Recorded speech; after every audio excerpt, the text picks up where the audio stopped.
Vamos falar um pouquinho do Sem Terra. Aí acho que vai dar um bom debate também. Em mensagem especial de fim de ano, João Pedro Stedley adotou um tom bem diferente em relação ao governo federal. Durante todo o ano, o movimento demonstrou completa decepção com a lentidão da reforma tributária. Porém, na mensagem divulgada pelo líder do MST, ele disse, abre aspas, em termos de famílias assentadas, é o pior ano de todos os 40 anos do MST. Mas nós compreendemos, faz parte da luta. Então, volta só um pouquinho o TP. Volta só um pouquinho. Felipe, eu não sei se eu estou com um problema de visão. Você poderia ler para mim o que está entre aspas? O que o João Pedro Stedley falou? Lê para mim que eu não estou... Abre aspas. O que está escrito lá? Em termos de famílias assentadas, é o pior ano de todos os 40 anos do MST. Mas nós compreendemos, faz parte da luta. Muito bem, eu achei que ficaria melhor na sua boca do que na minha. Em setembro, João Paulo Rodrigues, outro membro da Coordenação Nacional do Movimento, disse ao painel que a insatisfação com o governo federal era grande. Desta vez, mesmo apontando lentidão dos assentamentos, Stedley atribuiu o problema ao legado de governos anteriores. Eu queria então começar com Renato Batista. São 14 horas, Renato, e 30 minutos. 14 horas e 30 minutos. Renato Batista, o Stedley diz que é totalmente decepcionante o ritmo dos assentamentos, que é uma lentidão inaceitável e que a culpa é dos governos anteriores. Ele estaria culpando os dois governos de Dilma ou os dois governos de Lula? São culpa dos governos anteriores? Olha, não sei se ele culparia o governo Bolsonaro, que, questione-se ou não o governo, foi o governo que mais entregou títulos de propriedade agrícola desde o governo Castelo Branco, na verdade. Então, certamente ele não deve estar falando desse governo. Agora, eu vejo essas entrevistas do Stedley, vejo ele falando para lá e para cá, e eu acho que às vezes a gente acaba levando muito em consideração como um agente político, um ator político importante, um sujeito que é líder de uma organização que, do meu ponto de vista, comete terrorismo doméstico. Em qualquer país sério que respeita a propriedade privada, esse senhor já estaria preso. Eu vou ouvir o Felipe Monteiro. Eu gostaria de uma contestação agora, imediata, para garantirmos o balanceamento do debate. Eu acho interessante, cara, que o pessoal gosta de criminalizar o movimento social, tem que estar preso. É impressionante que a solução dos problemas do Renato é prender... quem comete matar. crime, nossa. É impressionante. Não essa nada. é a minha solução. O problema, prender quem comete crime. O problema da propriedade privada que vá para a cadeia. O problema da reforma agrária é muito mais profundo do que a direita quer propor, né? A reforma agrária... Você acha que é invadindo propriedade privada A reforma agrária... Você acha que é invadindo propriedade privada? A reforma agrária... A reforma agrária, por exemplo, tem que ter uma atitude e uma política clara de não só da terra. O agronegócio, hoje em dia, ele tem muita tecnologia envolvida, não é? Então não adianta se dar uma terra para uma família assentar e produzir, sem dar condições para ela produzir. Então não se faz isso de um dia para a noite. E todos os governos do Brasil, né, de esquerda, de direita, de centro, sempre pecaram na reforma agrária. Ninguém fez nenhum tipo de política efetiva para a reforma agrária. O Bolsonaro deu a terra, mas não significa nada da terra. E deu pouca terra ainda, Num contexto, mas foi Renato... o que mais deu, não foi? Mas foi pouco. Num contexto... Não tem que parabenizar, Em um contexto, por exemplo, quando a gente pega os números, por exemplo, da agricultura do Brasil, a agricultura do Brasil é uma potência, né? O agronegócio é uma potência, mas a vocação do agronegócio do Brasil é para exportação. 70% do alimento que chega na comida do brasileiro vem por meio da agricultura familiar. E grande parte da agricultura familiar são famílias assentadas vinda do MST. Então não dá, Renato, para você criminalizar um movimento que, querendo ou não, põe comida na sua boca. Pepe, põe comida na sua boca. Felipe, põe comida na sua boca. Só tem condição de comprar produto orgânico do MST quem tem recurso, não é só, quem tem dinheiro. Não é só custa produto muito orgânico, mais não, do que um produto advindo do agronegócio. Não é só produto orgânico, não. Besteira. Você está falando sobre informação. Isso é mentira. Deixa a Mônica falar, vai. Larga de ser machista. Vamos ouvir a Mônica, então. Vamos ouvir a Mônica. Segundo o Felipe Monteiro, a importância do movimento Sem Terra é porque, ao invadir terras, eles produzem alimentos. E sem terra, famílias assentadas. De famílias assentadas. Que vieram do movimento Sem Terra, que elas continuam sendo do MST. Sim. O Renato Batista diz que o governo Bolsonaro foi o que mais assentou as famílias de sem terras. E um favelão nas terras. E o Felipe Monteiro disse que, então, que não basta assentar. Mas não é isso que o movimento está pedindo? Então, o que a gente precisa é exatamente fazer essa separação entre o que é o lado econômico de uma reforma agrária e o movimento político do MST. A reforma agrária precisa acontecer com um modelo capitalista. Ela precisa acontecer dando crédito. Eu vou concordar com o Felipe. Ela tem que dar crédito, tem que ter modelos de cooperativas, tem que usar a tecnologia sensacional que nós temos no Brasil para o agro.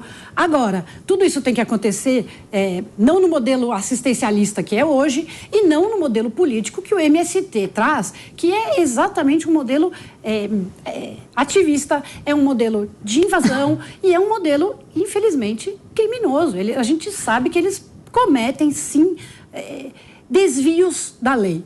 Existem ações cometidas por eles que não estão dentro do que se espera de um movimento político, como é o caso, por exemplo, do MBL, que atua dentro da legalidade.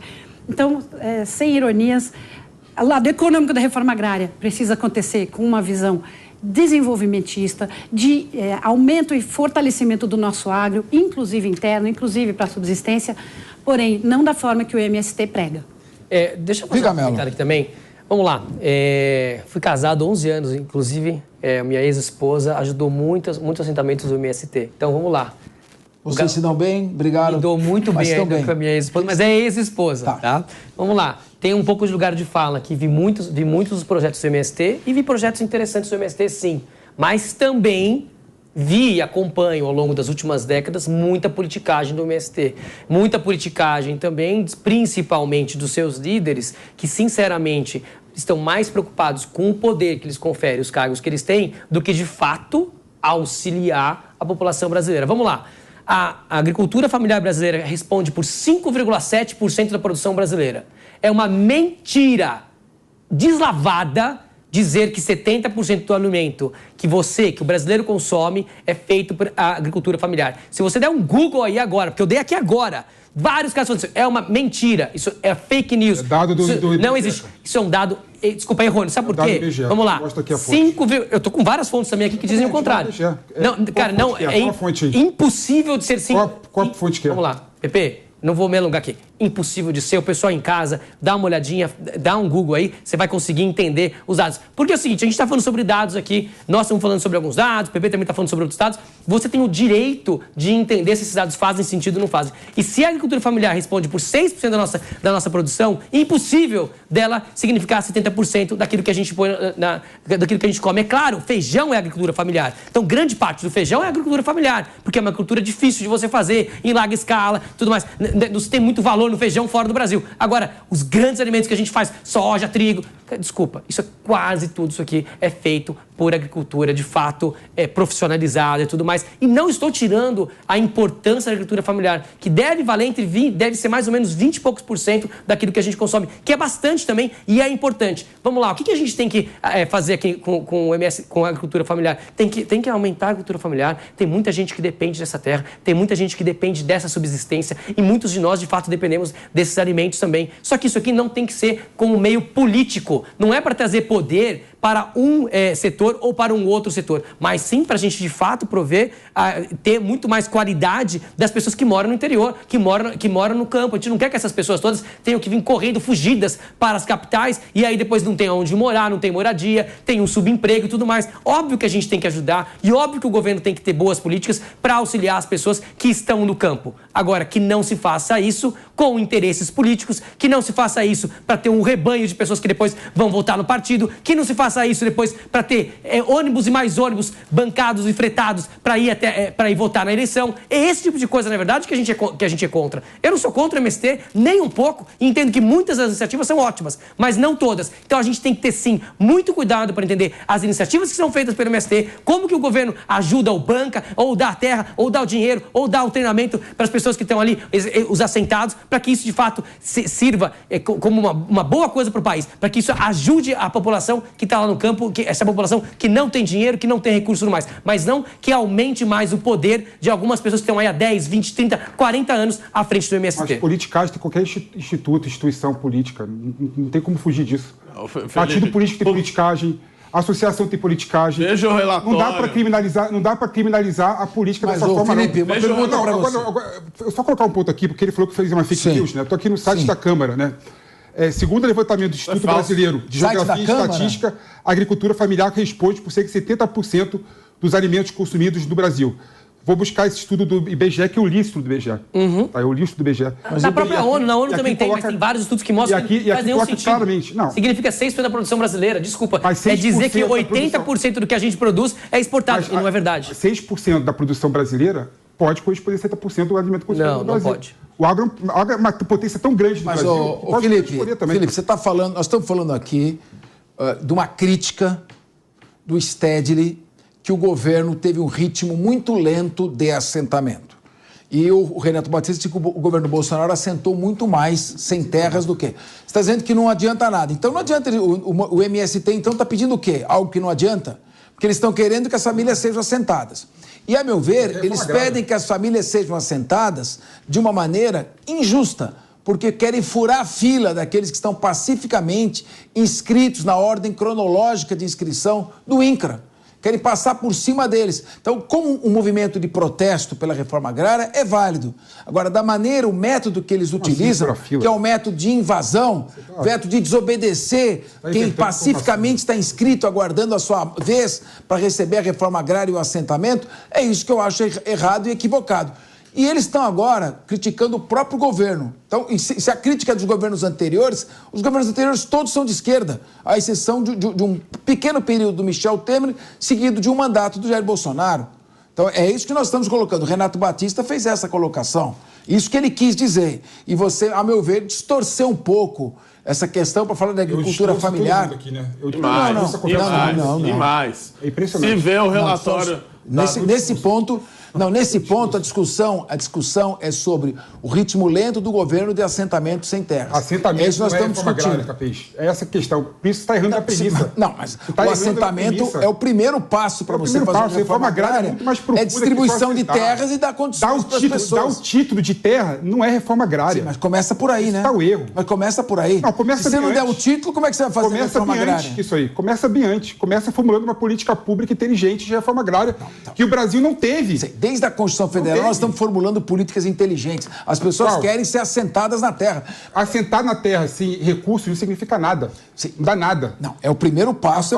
É a favelização do campo, se for ver. O primeiro passo é você assentar. Então você o segundo passo é abrir título de propriedade. Não, primeiro passo é você dar o título periférico. Não, o primeiro passo é você dar o título de propriedade. Eu posso fazer o segundo passo é abrir uma linha de financiamento, dar condições, dar curso para a pessoa aproveitar aquela terra e torná-la produtiva. Fazer uma reforma agrária sem dar um título de propriedade. Agora, mas o Lula não ficou 15 anos no poder? Ele não podia ter feito isso em 2002, 2004, 2006, 2002, 2010? O ritmo... Errou lá e está errando aqui. Bolsonaro errou, todo mundo está errando na reforma agrária. E o que eu acho impressionante é essa ideia de propriedade, né? Não, o título de propriedade da terra é o início da reforma agrária. Eu posso fazer uma reforma agrária sem dar um título de terra. Sem dar o título. Fazer uma propriedade comum, comunitária. Quem fez isso muitas coisas. Foi o Stalin. Na União Soviética, na Ucrânia, ele fez isso. Provocou o Holodomor, que é 10 milhões de pessoas que morreram de fome. Coletivização de produção agrícola. Uma falsa equivalência. É a cooperativa. A cooperativa é isso, Capês. Cooperativa é instrumento capitalista. Coletivização. Você está errando. Coletivização de produção agrícola já provou que não dá certo. É distribuição de terra, da tecnologia, usar a cooperativa para auxiliar aquele novo proprietário da terra agrária. Colaboração. Tem uma coisa que ninguém falou aqui, que agora eu estou vendo ali a manchete. Na verdade, o Stedley não está criticando o governo Lula, né? Ele está passando um pano aí, dizendo que entende a demora. Imagina se o governo Bolsonaro tivesse sido o governo que mais demorou. Ele não está criticando, ele está achando que tudo bem.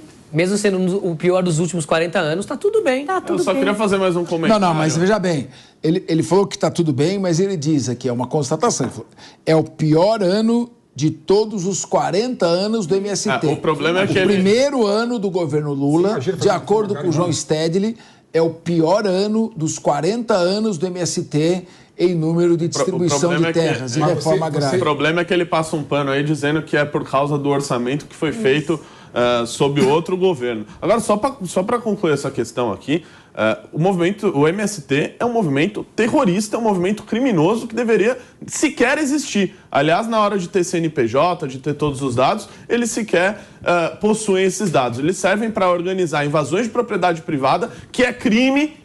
Isso, um sujeito como o Stedley não devia estar dando entrevista por aí, indo depor em outros lugares, devia estar na cadeia. Renato, só uma observação. Você disse que ele culpa que o orçamento do governo anterior... Não.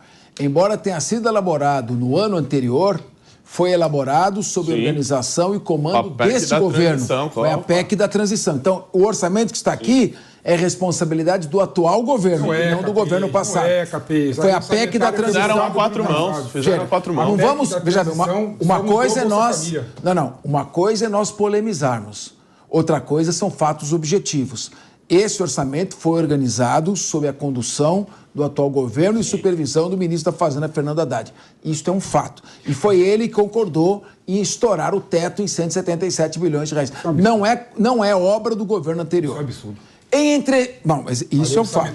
Em entrevista a lei orçamentária foi aprovada no ano... A PEC da transição só mudou a questão do Auxílio Brasil, Bolsa Família. Tá. Não teve aumento de mudança de orçamento. A lei orçamentária deste ano foi aprovada no último ano do governo Bolsonaro, sob a supervisão do governo Lula, e inclusive do ministro da Fazenda, Fernando Haddad, após a eleição do presidente Lula. Aliás, foi uma cooperação que o Congresso Nacional fez com o novo governo. Este orçamento é responsabilidade do atual governo e não do governo anterior. Isto é fato objetivo.